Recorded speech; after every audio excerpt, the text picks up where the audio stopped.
Here's ironically my two surprise teams of each conference. The Dallas Mavericks taking on the Detroit Pistons. Kristaps Porzingis, Dallas Mavericks preseason debut, and boy did he look good. Porzingis with the jumper. Now Porzingis at the top of the key. Three-pointer is good. People are going to be so asleep on the Dallas Mavericks this season. Luka Doncic, remember him? Rookie of the year. Getting to his spot and scoring. Their offense is going to be so crazy. Now Luka goes through his own 5-hole. See it again. Ooh, got him. And gets the little floater to go. Let's move on to the second half here. The Detroit Pistons make a run. Big block by Andre Drummond. He'll finish off what he started on the other end with a jam. I want to know how Drummond's progressing his game. This guy's progressed a lot throughout his NBA career. Blake Griffin drills a three. I want to see how he bounces back after an injury-plagued postseason for him. Now Luka getting into Porzingis. Porzingis testing that knee out. Let's see what we got here with this guy. Look pretty good there. Catches the lob. Now Derrick Rose. He had 18 points in this game. He came over, free agent acquisition for the Pistons. Nice little bank shot there. And more D Rose. 18 for him, like I said. He goes in one there. And the Detroit Pistons win this preseason affair. So the Dallas Mavericks and the Detroit Pistons, to me, are the surprise teams of their respective conferences. I think Dallas could very well be a 4 or 5 seed. Look, man, Luka Doncic is the real deal. Though he's only in his second year in the NBA, he still already a professional basketball player. I want him to be around 25 points a game. I want him to facilitate my offense. Porzingis, I want him averaging 21 and 12. He looks great. You know what I mean? And we got to see him in regular season action when he's banging night in, night out against some of the other bigs around the league. But right now, Porzingis looks great.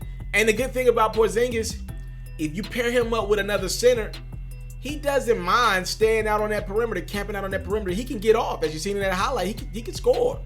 So maybe he just kind of brings himself back slowly, just staying around that perimeter, kind of avoiding some of those contact plays early on in the season until he feels comfortable and believes in his knee again 100%. Hopefully he believes in his knee more than he believes in his hands, because I saw him take an extreme ass whooping over the offseason. But I really believe this Dallas Mavericks team can be a 4 or 5 seed in the West. They're going to win a lot of regular season games. They're not going to take too many nights off. Their guys don't take nights off. Their coach, their owner, Mark Cuban, he doesn't want this team to take any night off. He's at every game pretty much. Their coach, Rick Carlisle's not a take games off type of guy either. So expect big things out of Dallas. And Detroit, man, look. Detroit is in the Eastern Conference. They're going to benefit from that alone.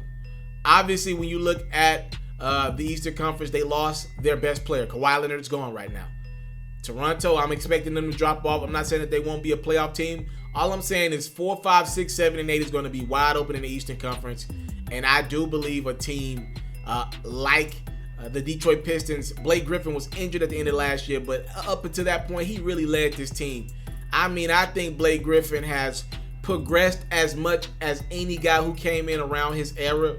He has literally worked on his game. This dude was you know how we're talking about Zion?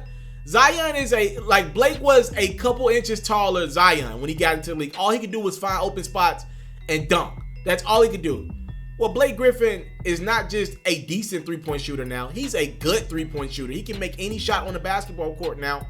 And that's just a testament to his greatness. The guy that I'm not sold on is Andre Drummond. I'm about tired of him. I'm just being real with you. I'm about tired of Andre Drummond. As Blake Griffin continues to progress, ironically, what can you say Drummond has gotten better at? Now, he's consistently him, but, I mean, he can't score outside of 5 feet. To me, I would rather have a DeAndre Jordan. I know Blake played with him before, but I would rather have a DeAndre Jordan because they're just sheer athleticism. I can get by without paying them top dollar. I'd rather have them because they're not commanded and trying to be an offensive threat when they don't have any moves to save their damn life. They know their role. Over a Drummond who, to me, he ain't getting better offensively. That's just my opinion. I do like the signing of D Rose. D Rose was good in Minnesota, man. And Detroit they'll love what D Rose can give a lot more than what Minnesota loved, right? Because Minnesota wanted Teague to be their point guard, then Teague goes down early last year, and D Rose is just right there in your hands. But in Detroit, to me, Reggie Jackson doesn't bring it every night offensively. Derrick Rose will bring it every night as long as his body will allow. So you got a guy in D Rose who's going to play hard. I think him and Blake could work together pretty well. A guy that doesn't mind scoring late in games. I think Detroit needed that. I would not be surprised if the Pistons end up being a 6th seed. That's how highly I think about Derrick Rose and how highly I think about Blake Griffin. Thank y'all so much for the time to report. Don't take it for granted. Y'all let me know what are your season expectations for the Dallas Mavericks and the Detroit Pistons. In the comment box below, I'm out. You into sports, we got you. NFL news, I got you. NBA news, NBA highlights, NBA full coverage, feature stories, all that great stuff, I got you. We even got a little bit of Madden and 2K mixed in. Subscribe to this platform, and I got you. More quality content on the way. Subscribe.